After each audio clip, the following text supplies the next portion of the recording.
Hey everybody, this is Retrokid Reviews doing my late yet overdue review of Black Widow. Not as late as Nat herself getting her own movie, but we'll get to that in a bit. I'm going to do some quick announcements real quick before we get to the actual review itself. I'm going to keep it non-spoilers due to the grounds that I just saw it like 2 weeks ago, and I really don't want to go spend $30 on Disney Plus to see it again. Sorry, not sorry. Anyway, first off, on the Nerf side of things, I finally got around and got the Nerf Hyper Rush 40. It's actually pretty good. It's kind of like what I said when the news was coming out, that this was definitely the sequel to Nerf's rival series, right down to basically the barrel. And if I had time to compare this to my Chronos, give me a sec. It's about 1-to-1 the same, design and everything. Big difference is that this holds 5, and this holds 40. So, yeah, you could definitely tell with the Rush 40's case. Another thing is that, yes, I also went around and got the 100-round pack canister. I only got one pack for now, but I'm going to get more later. And just having a little bit of like a day and a half playtime with just the Rush 40 alone, I could see that I'm going to have to invest in making a dart net, either for the basement or somewhere around the house, for my usual Nerf testing. I did my usual alley, and it was just a mess, just trying to get accurate readings. So for those who are also been already reporting on these blasters and saying that this needs a hop up, I can definitely tell you right out of the gate, it definitely needs a hop up. Is it the next generation like Ultra Series bad? No, not even. There are going to be dedicated monitors that will do something with this, and even for like say the Ultra 4, I almost got, and I almost wanted to do like I guess a rebarreling for like half lengths. So again, not everything in these new blasters or lines are the worst so far. So that all being said, let's transition to my last update for Toku news. Mainly because I forgot to get around to making a video of this, but I am still watching Senkaiger. I realized they did a tribute episode, ending-wise, to Jetman, and I might make a short about it of me freaking out about the news. There were also some late breaking news I wanted to make quick, shorts on, like in character me freaking out that it's going to take forever to get a GTA 6 off the ground. I found that through Twitter, so may or may not happen. Keep an eye out. Last up, when it comes to Toku, a lot of stuff is getting more legal, like SSS Gridman going to be in a robot series card to that. So check that out if you will. It's going to be like one of those old school beat 'em up fighters for like Gundam anime stuff. I don't know the genre, but I know it's Robot Wars as all hell. Last up again for Toku is that Easy Rider is technically on sabbatical. In his announcement video, I'll leave I guess his channel down below. It's not a retirement. I think he addressed this on Toku Riffs. It's not a retirement. He's still going to be on Toku Riffs. He's still going to help out with memes and stuff like that on the Discord when it comes to RVT podcasts and stuff like that. So yeah, I highly recommend the video if you guys want to check it out yourself. My personal thoughts is that I hope he has enough time to do what he needs to do job-wise, because I know he's in retail just like me, and more to the point, I'm pretty sure he's going to be just fine. And final update, at least channel-wise here, is that this was supposedly planned to be with the entire Aegis Rift with as a double review of not only this, but for the final episodes of Loki. If the guys are watching, I am going to do now series overview of just Loki, so they'll come back. Don't worry about it. ADEC and Red Robin, everybody will be back soon. So until then, let's get this long overdue non-spoilers review out of the way. Starting off at the top, the director is Kate Shortland. I only know that she's been mostly in Oscar bait, foreign, international kind of stuff. And she sounds like a decent director. I don't know if there have been news after the fact that she doesn't want to do more Marvel projects anymore, or that I think the same thing for Loki's showrunner that just wants to leave after season 1. By the way, I'm very happy to report that Loki is going to be an actual legit series, not just a one and done like WandaVision and Falcon and Winter Soldier, so good news there. So yeah, starting off on the cast, let's get to the most obvious thing in a way, Scarlett Johansson's Black Widow. Yeah, this is definitely a movie that should have happened long time ago, like after Iron Man 2 or maybe the first Avengers at best, just like Iron Man 3, so sorry for the lighting, I just realized it's getting a little too dim down here. Anyway, fixing my stuff aside. The standout characters, I'm going to have to agree with everyone who's probably already reviewed this, is David Harbour and Florence Pugh for Illyana and Alexei. Alexei's pretty cool for being just like this MCU version of the Red Guardian. Like, let's be honest, when it comes to this character, it's a C-tier kind of like hero, so there's not really anything new. Mainly the Winter Guard in general is just not that engaging. as its own individual team that could launch a franchise. If it could, it should. Maybe like on an animated scale, kind of like Invincible. So that's just me just thinking out loud. I will also have to talk about the first, I guess, 20-30 minutes, which was just them in 1995, Ohio flashback. Basically, the whole subplot for that opening act is basically something I've seen out of Americans. For those who don't know, that was an FX series my late aunt and myself actually loved. It was a really good series, so credit to any of the season trailers if you guys want to check it out yourself. I think they're on, I think on Hulu. If anything, VPN it just to see if it's on Netflix in Canada. Best guess, probably. The reason why I'm mentioning that is that there's a certain child actor to a certain long-term time nemesis for my in-character series. Ever Anderson, a.k.a. Mila Jovovich, and Paul D. Anderson's kid.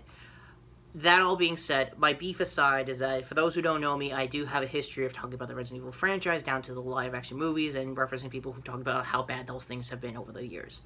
So, to Ever herself, you did a great job being the young version of Natasha, and I'm never going to take that against you. You actually did a pretty good job.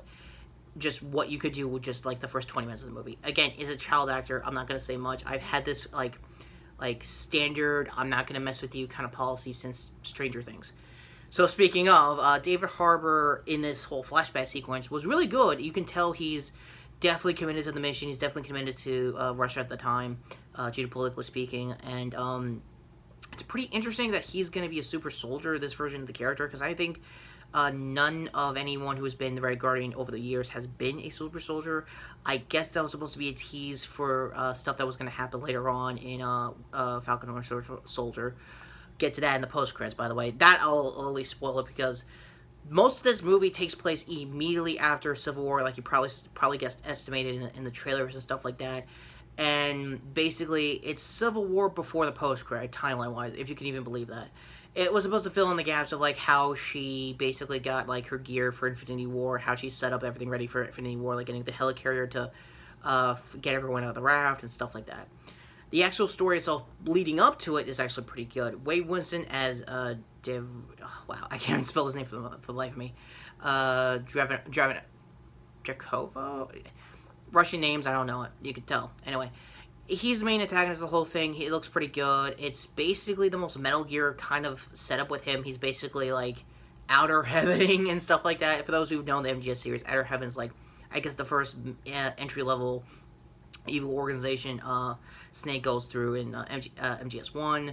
Got name dropped in MGS5. I played MGS5 like, God, I want to say like 6 years ago. Yikes. But yeah, it did name drop that, and because 5 was, I think, the last prequel leading up to the original game series. So any parallels to that is not really much. I will admit, William Hurt coming back as Secretary Ross was okay. He was okay, but I don't really see much to do with him de-aging wise. Like, you could just have, like, I guess splices of what he was doing during that same previous movie, and then, like, matching up to him nowadays, because nowadays it's only, like, what, 5 years ago when it came to, I guess, Civil War, and you can tell he was about the same age as it. He was always going to be, like, hovering in his 50s or 60s at this point, so there was really no idea. You don't need to hide that much in the de-aging, just to be honest with you. I will admit, there is one thing I have to agree with, even, like, the anti-Marvel, like, woke channels, like, was it Nerderotic, Gary, Just Some Guy, even The Drinker, when he was making his bets for how disappointing this character was going to be. Yeah, Taskmaster. Okay, for just to line it up, I'm no longer involved. I'm not going to recommend these channels. If you like them, you like them. I'm not going to change your opinion. I'm not going to be like that. I will admit, and will at least tap out and say they got one thing right when it comes to Taskmaster. She is in name only, and yes, I said she. They were definitely right. It was going to be, like, a villain who's going to be somebody, like, from a different gender and all that. It didn't really need to be like that. I get they want to make their own changes. It's like a book adaptation. You want to make your own changes, go ahead. I'm not going to stop you there, Disney-wise. As for the actual actors they got to play Taskmaster, really sucks because it's Olga Kurylenko, and if I got her name right, hell yeah. And I've been a big fan of her character acting since, God, I want to say even the Hitman movies. I wish I was kidding, and you're not going to make her have a single line, not actually look like she can be like any Marvel MCU villains that are kind of like jovial, little, trying to one up Loki basically, like they've been trying to do the last, I don't know, decade now. Basically, they couldn't even do that for her.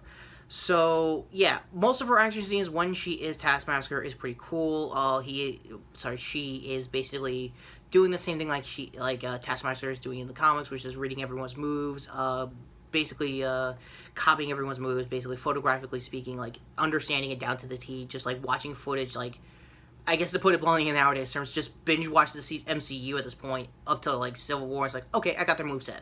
That's basically what this is. So action scene wise, it's not bad.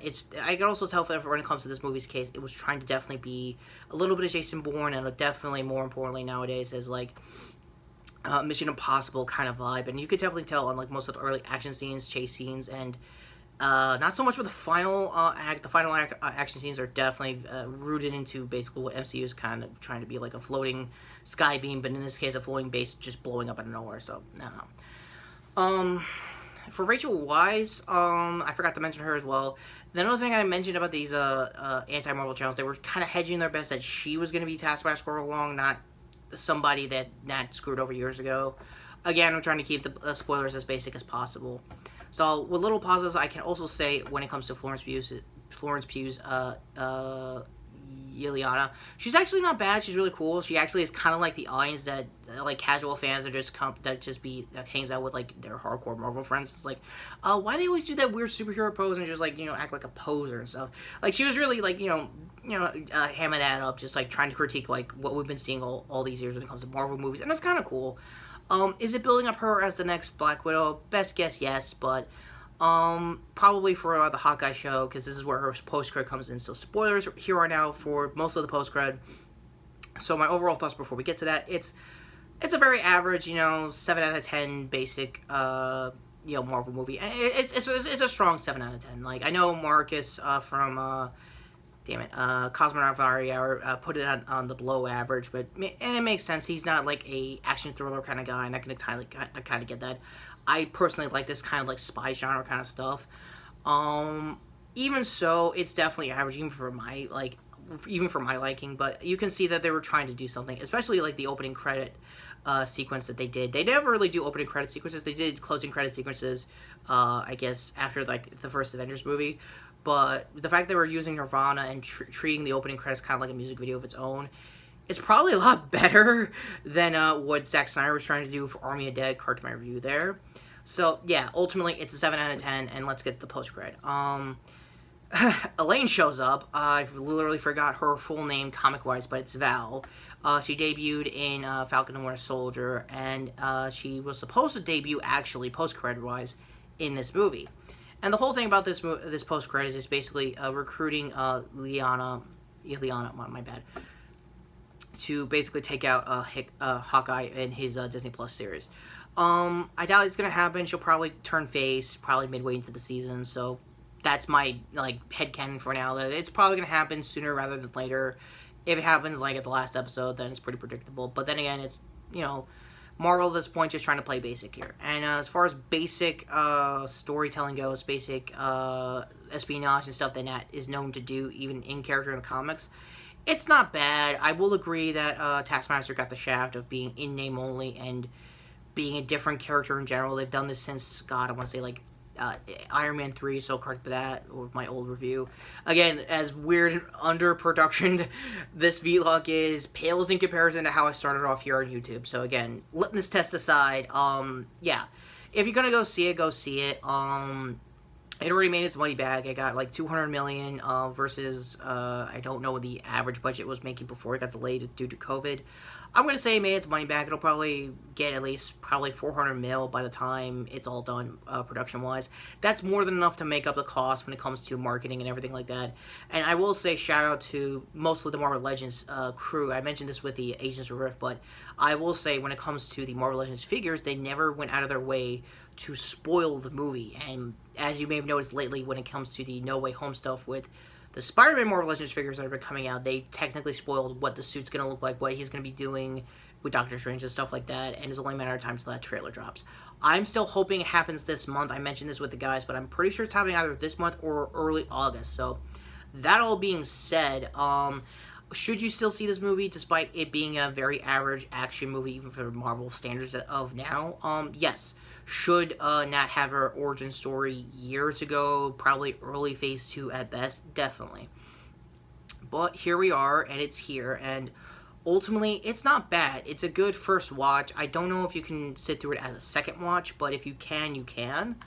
If you're into, like, the whole action movie side, like I am with, like, action thrillers, like the Mission Impossible series and stuff like that, its heart is in the right place when it comes to some of the action scenes. You can definitely tell, but ultimately, it's still going to be that middle-of-the-pack Marvel movie we all thought it was going to be, even when we were speculating when it was going to get an origin story, like I said, during either Phase 2 or 3. So, with that all said, you should still see it. It's still, like, the best big hit of the now post-pandemic era for theaters. Also, it's up to you if you want to see it on Disney Plus or not. I'm not going to hold your hand and tell you to see it in theaters. But I did see it in theaters with my family and friends up in Long Island, and it's been a long time coming, and it feels really nice to be in an AMC, air-conditioned and all.